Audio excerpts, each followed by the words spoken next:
Yeah, I thought when I wrote this that only the dragons would really swap.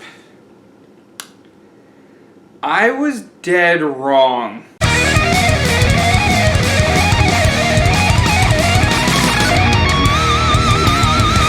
What's up everybody, StevDez here, and welcome to another edition of Dragon Ball Days. When doing what ifs, I'll admit it, sequels are much easier to do.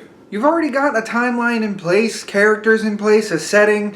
All you really have to do is add to it in a really interesting way. However, that doesn't mean I'm running out of ideas. No. Just because sequels are easier, I'm still going on with brand new ideas because new stuff's just harder and more fun for me. I can't really have fun unless it's a challenge. That being said, when I made part 1 of this particular what if, I seem to have left in a rather egregious oversight. In part 1, I stated that the Z Fighters would have all been banished from the planet by Porunga's wish for King Piccolo, and King Piccolo would get immortality as well as eternal youth. With no martial artists on the planet that were from the planet, King Piccolo thought he was in the clear, but Goku's not a warrior of Earth. Sure, he fights for Earth, but he wasn't born on Earth. Earth did not create him, planet Vegeta did.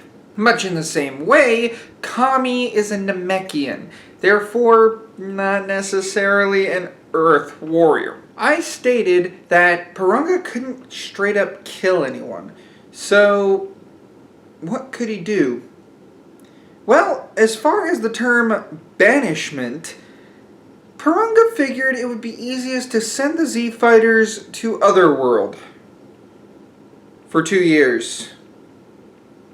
2 whole years. Tien, Yamcha, Krillin, Roshi, and Chaozu would all be in the same place. And what do martial artists tend to do whenever they go to Otherworld? They visit a certain planet. Tien, Yamcha, Krillin, Master Roshi, and Chaozu would all be in Otherworld following this wish. I hate making it too easy for my characters. I really do. I prefer there to be an extreme challenge that the characters have to face.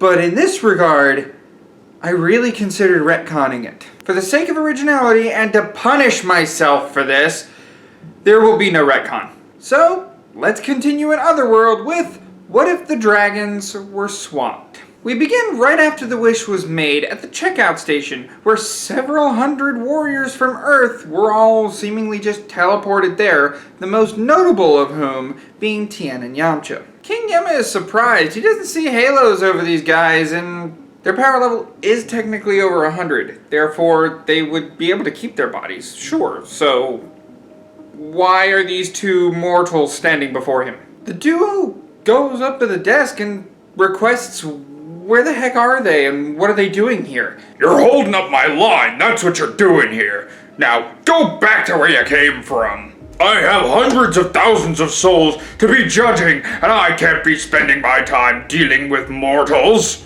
Not to show disrespect, sir, but it's not like we can. What do you mean by that, Tien? I mean, this was a wish on the Dragon Balls. We can't do anything unless the wish was undone. On Earth. Kami can do it. I'll call him up. Operator, direct me to Earth. Yes, I'll accept the charges. Yes, hello, Kami. This is King Yama. You have 2 mortals here that aren't dead yet. What's that? I see.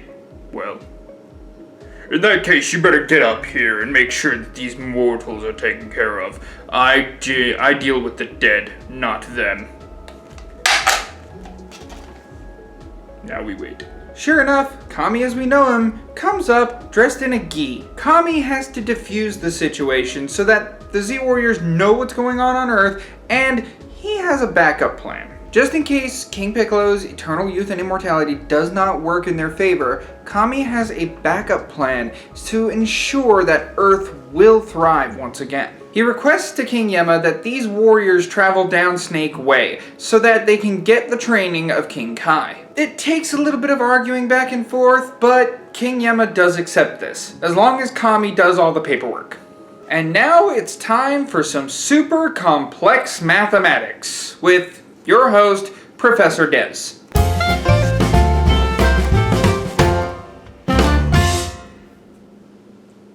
Get off my board! Get off my board! Get off my board! Get off my board! Now, in the Saiyan Saga, it took Goku 177 days to make it to King Kai's planet. However, he was stupid and fell asleep and fall off right at the quarter mark. Now, if our math is to be believed, 177 is actually the result of 1.75 trips or 175% of the journey.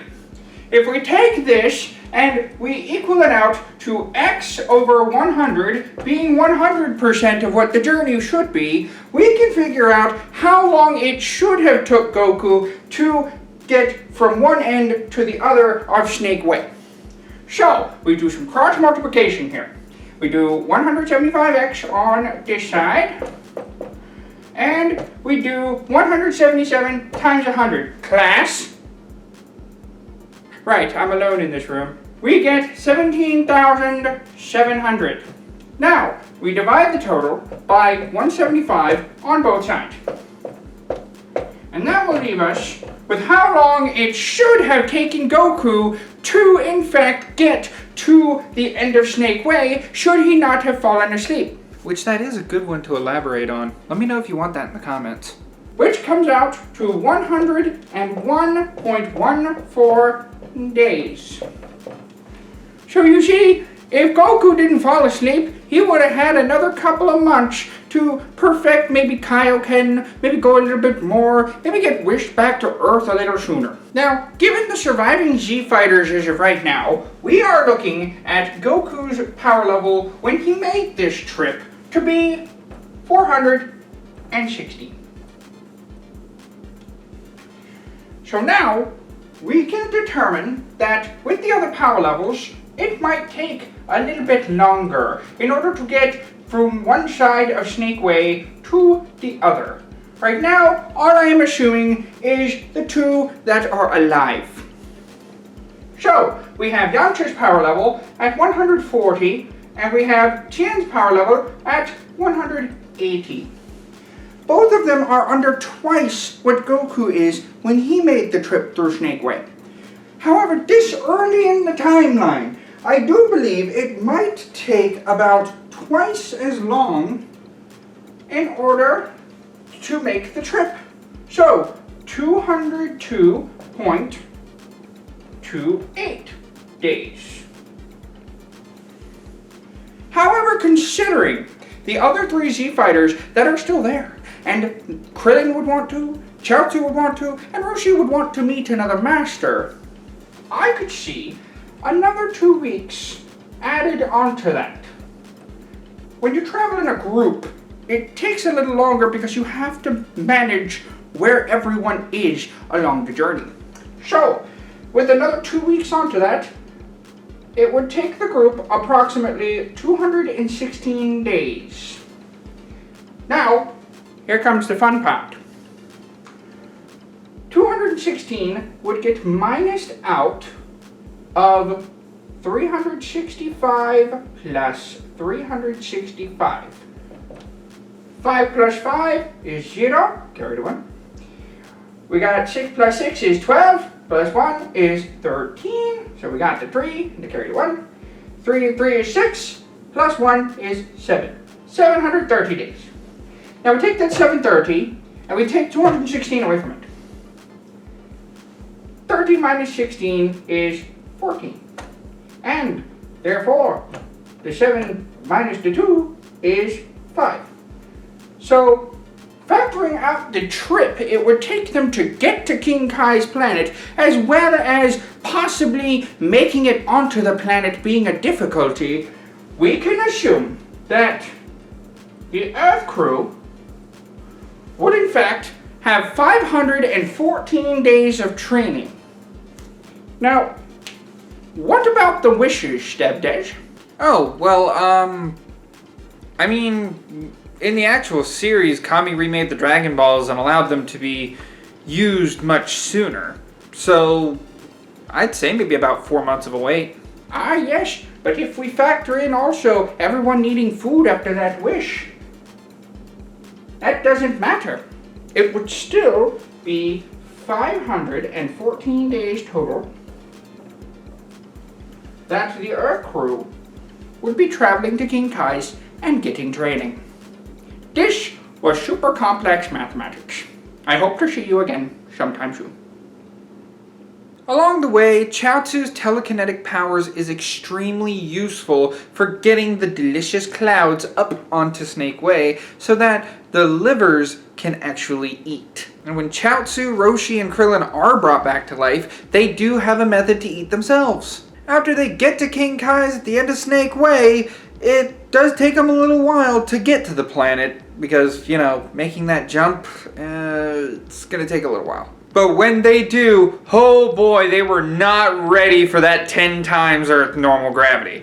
They are struggling to even get to their feet. Remember, all of them are less than half of Goku's power level at this point. I will say that the first wishes are made just as Roshi, Krillin, and Chaozu are able to catch bubbles and are working on smashing Gregory upside the head. Their halos vanish, but King Piccolo is still on the other side, and his wishes still haven't been undone. This means the Z-Warriors are going to be there for at least a year, which is extremely useful for one hell of a power boost this early in the series. Given that Goku's 416 went all the way up to 8,000, and that's when he was pumped up for a battle, suffice it to say, the Z-Warriors would get a power boost themselves akin to this. Considering the added time the Z-Warriors do have to train on King Kai's planet, they're able to reap the rewards a hell of a lot more handily than Goku during the Saiyan Saga when he had to hurry and get back for them. Scaling this to the powers in the Daizenshu yields the following results. Tien would make his 180 grow all the way to 3,600.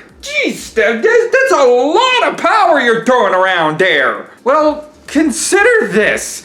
Gravity training did wonders for Goku, and this is the first time gravity training has been used on the Earthlings. Once they get used to something like that, there's no going back. Krillin's power level of 160 would go up to a whopping 3,200.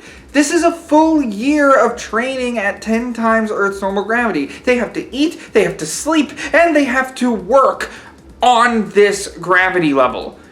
It is a lot to take in for their bodies. Yamcha would be about 2,800, being 140 in the original series. And even little Chaozu would be able to break the 2,000 barrier and make it to 2,200. Of course, when Roshi's serious, he's able to keep up with Tien, being at 3,600 as well, but when he's relaxed and not really doing a whole lot, it goes back down to about 2,780. You gotta remember he's an old man. I don't think I need to tell you that all of these gains would make Raditz obsolete. Even if each warrior was down 1,000, it still wouldn't make a difference when Raditz came. But we'll get there eventually.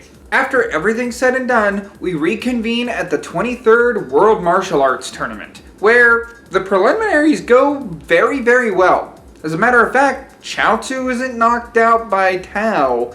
He's able to hold himself. This would show a really interesting battle that we have not seen at all in Dragon Ball.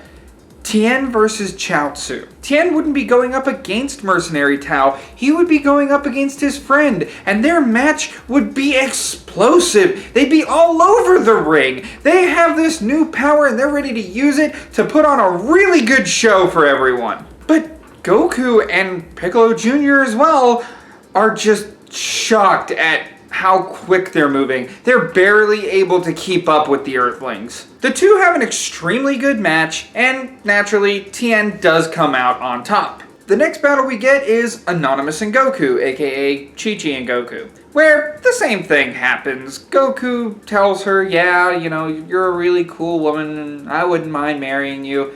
What's marriage? The next battle is Krillin versus Piccolo Jr. Oh boy, there's a couple of things to consider here. The first one being Krillin's power level. Now, he was revived, so he was able to age a little more, but he wasn't revived as soon as the original series, so he's a little bit younger. Piccolo Jr. would actually be weaker than Goku from the original timeline by a considerable margin. This Piccolo is 2 years younger. That's 2 whole years of training that he didn't get. Even after he's revealing himself to be King Piccolo, Krillin isn't sweating at this, and he's looking for some revenge. Before the finishing blow is struck, Krillin is stopped by Goku. He wanted to go up against the reincarnation of King Piccolo and end it altogether. After having that promise for a warrior that would end him from King Piccolo's dying breath, yeah, I think Goku would stop Krillin in this case because he wants a piece. More excitement shows in Goku's eyes when he realizes his friend Yamcha actually beats Hero, and there's not a doubt in my mind that Goku knows that that's Kami. I mean, he's got to know that that's Kami. At this point in the series, Kami's power level is 2200, while Yamcha's is actually 28. Yamcha's able to have an advantage, but, you know, in Hero's body, Kami is a lot weaker. In the semifinals, Goku is beaten by Tien. Yeah, as hard as Goku would have fought, it wouldn't have made a difference. Tien is just too powerful right now.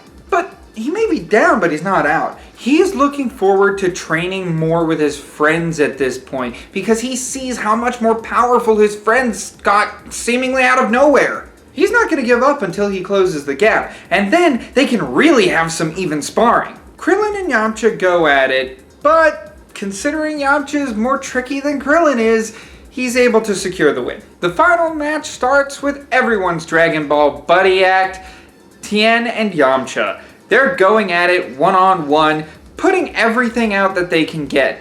But in the end, Tien's not going to be as remorseful with his friend. He trained with him, he knows what his tricks are all about. So, naturally, the winner of the 23rd World Martial Arts Tournament is Tien Shinhan! Junior starts gaining consciousness, and Krillin is standing on guard over him. Goku looks at Piccolo Jr. and says, I know you have a meeting with me, so let's just go get this done. He leads Junior to the same battleground his dad died in, and the battle ensues. In this timeline, as I said, Junior is much weaker, and Goku is able to win outright. In this timeline, however, this is where things really start to change. Again, I don't want to make it too easy for the Earth crew, so why not? Goku kills Piccolo Jr. He has no reason to even leave him alive when his friends are so much stronger than even he is. In this timeline, he doesn't put 2 and 2 together and figure out that if Kami dies, Piccolo dies, and vice versa. So he offs Kami by offing Piccolo. Getting back to the Lookout, he is informed of it, and he does feel bad about it, but Goku figures this is something that Kami would want. He gets on the Flying Nimbus, wishes Popo a good life until the next time they meet, and heads off as Dragon Ball comes to a close. To further shoot myself in the foot here, I'm gonna leave a poll right up there.